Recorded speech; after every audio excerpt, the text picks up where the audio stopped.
One of the most important things in my 3 years research was to find and prove the curvature of the Earth. If we can do that, we live on a globe and the debate is settled. However, in order to do that, we need to do a lot of different observations, and the first one is to look into Google Earth whether or not it can prove the globe. Let's talk about it.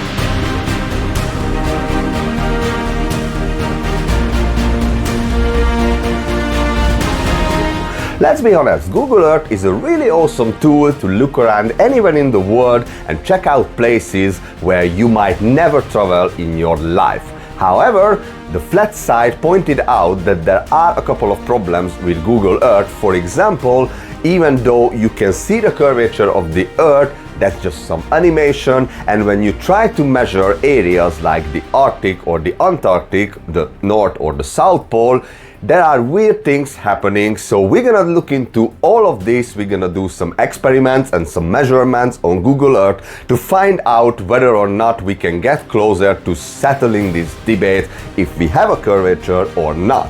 Welcome to Mystery Teachings. My name is Gergo. If you are new to the channel, then welcome and namaste. Or if you are a returning beautiful soul, hey, thanks for coming back. I appreciate you. As you have seen in part 3, we couldn't find a real photograph of the Earth, which is more than weird, to be honest. But there are other ways to prove the curvature. For example, Google Earth, which we're gonna do in a second, and of course, video footages, for example, from the ISS or other satellite footages.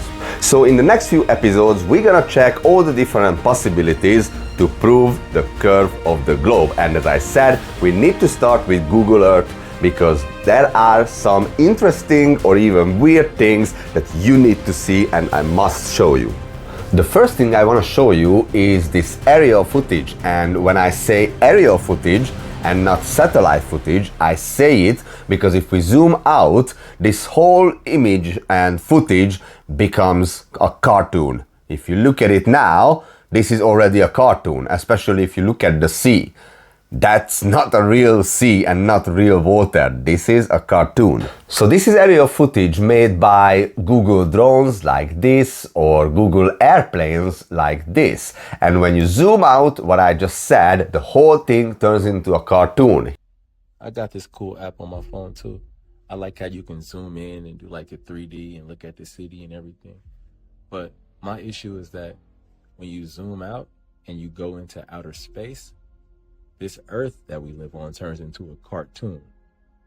This is a cartoon now. Where's the real Earth? Oh, that's right. Space ain't a real place. That's why this camera doesn't go into outer space. Hold on for a second. Did he just say that outer space isn't a real place? Okay, that's a bit weird. And after these curvature episodes, we're gonna investigate NASA, the ISS, and outer space itself. But it's really weird to say that it isn't a real place, because we know we are in space, right? But anyway, let's continue. Let's talk about the Google Street View cars. And the reason I want to show you these, because there are people who believe that the Street View on Google Earth is by satellites and satellite footage. Well, they are not. So I just want to make sure that really all of us are on the same level. And this is why I show you that these are the cars that are capturing every single street on Earth. Now, a good example to show you this is the example of where I used to live, which is this house basically, this one. And the interesting part is this white car, this white Toyota Prius. This is the car I drove, but I drove this car till summer 2023. And what's even more interesting is the fact that I moved out of this place in April 2023. So nearly 2 years ago. And this is what Google Earth still shows you. And the other reason why you can easily see that this is a car is this shadow of the camera. Or if we move a little bit further, you can see it again. So as you can see, this is on the road. It's actually following the bus. If you look at it, where can you drop the little man, you can see that wherever there are green areas or parks, you cannot do that. You can only do it in streets. You see, this is all the way the roads. This is the streets of London. This is an area where a car cannot come, indeed, but this is a man with a camera, which I'm going to show you in a moment. This is the solution to show you places where the cars cannot go. This is how simple it is, and this has nothing to do with satellites. Or if we want to look around in Antarctica, for example, and we drop the little man, we will see in a moment, then these images are taken by people with a camera. Here we go. You can even see the shadow of this man.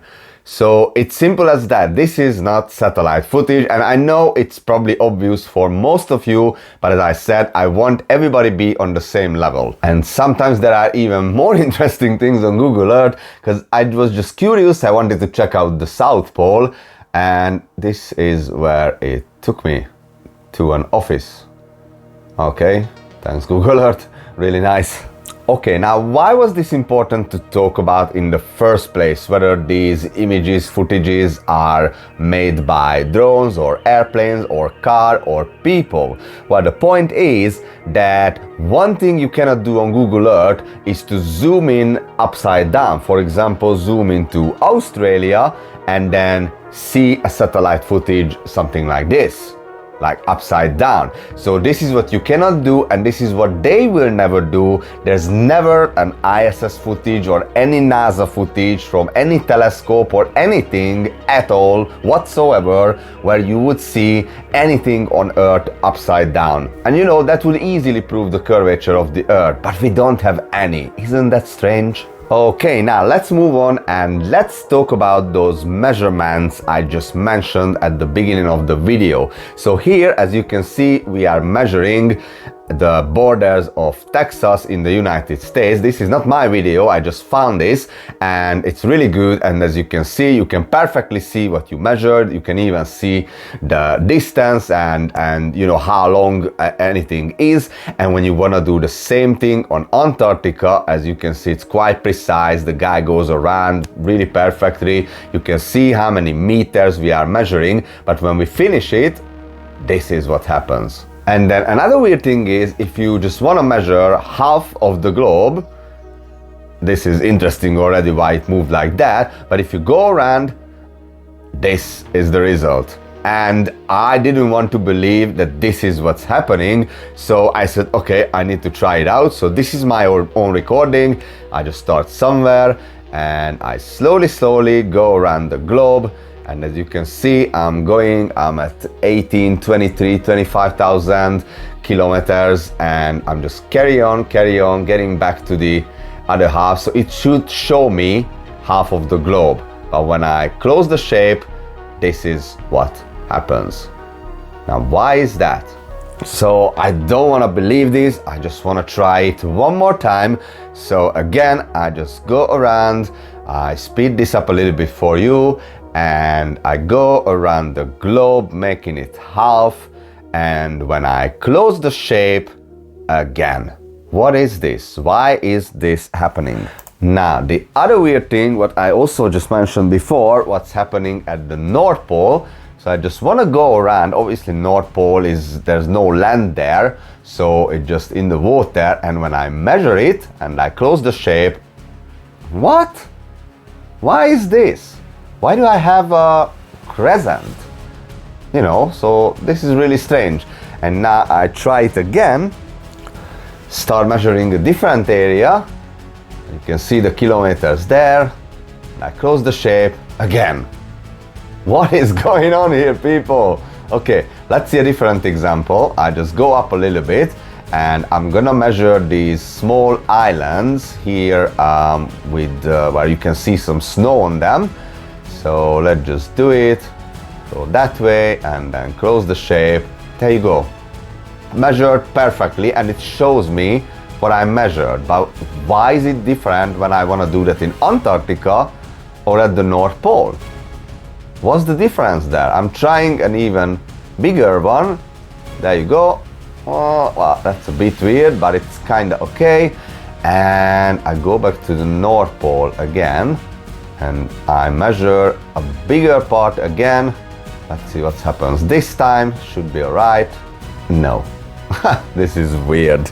Alright, now it's time for our bonuses. And since this episode is a bit shorter than the previous ones, I said bonuses, yes, because I have multiple ones for you, and this is all Google Earth related and it's gonna be really interesting.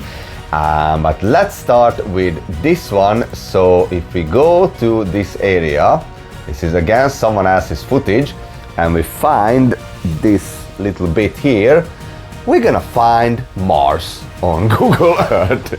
So just another thing, another lie from NASA, and as I said, we're gonna investigate NASA later in our journey, because you know a lot of people say NASA is short for never a straight answer or not a space agency, and this is just a good example of that NASA is not very honest with us. So we can find Mars on Google Earth. That's one footage. Here is another one. Let's zoom in here to this area, and this is, as you can see, this is the same area. And again, we talk about Google Earth.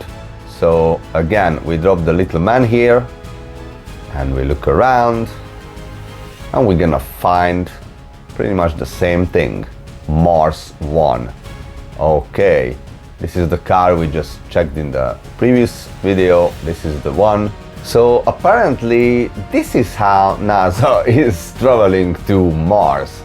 It's all recorded here on Earth. Isn't that unbelievable? Looking at Google Earth, and this big snow-covered monstrosity is staring me in the face like, why is that covered in snow? I look into Ireland and some other areas around it, Iceland. Ireland gets snow only once a year, 1 day a year.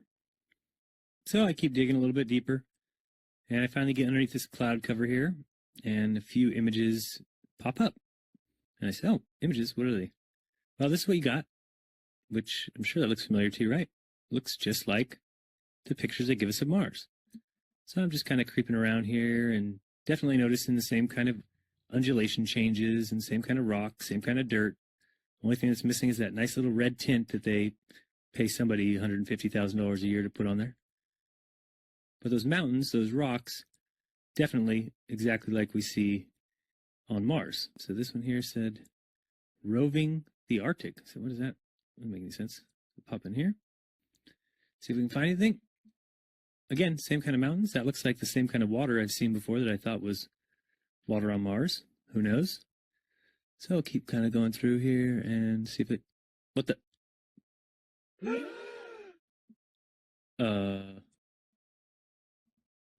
Yeah. So... I think I found out where Mars is, guys. It's just about 1,000 miles north of me. Not quite the distance that NASA says, but I can't find anybody who's in charge of this. They must be hiding behind these rocks. Oh no, there they are out in front of everybody, just standing there. Lovely. Clown number 1, clown number 2, and clown number 3. Yeah, this is very empty here. Oh, there's one of those ATVs. All right, now we're on something. Oh, I got another truck. Oh yeah, it says NASA. What's that say? Mars Project? Okay, NASA, you don't seem to be very honest. But anyway, let's move on. And there's another bonus for you, which is just some interesting find on Google Earth, and you can see the coordinates here. So this is really has nothing to do with the curvature or the series. This is really just some extra I find interesting. So what is this? What is that laser? What the hell is that? And what is this place? And I'm sure some of you might know the answer what that laser is doing, but most of the people, including me, had no idea that even such thing exists.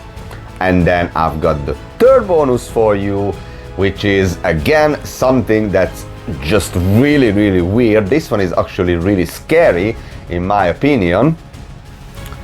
So let's just zoom into this area. Again, this is someone else's video. I just found it, but it's really interesting. This little island here.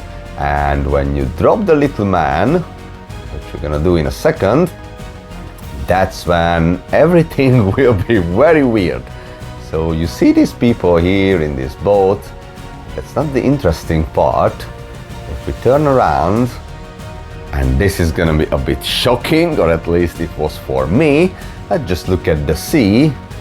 What is this animal here? What? Look at those eyes. What kind of creature is this? Look at that, it's like a massive, I don't know, crocodile, shark, sea monster kind of thing. Okay, now that we clarified everything about Google Earth, it's time to investigate the curvature even further. For example, we have many photographs where you can clearly see the curvature, or let's not forget the high altitude balloon footages where you can also see the curvature, or the classic example that ships disappear over the curvature of the Earth. And this is just a few examples. There are many more, and we're gonna investigate all of them in part 5. Stay blessed.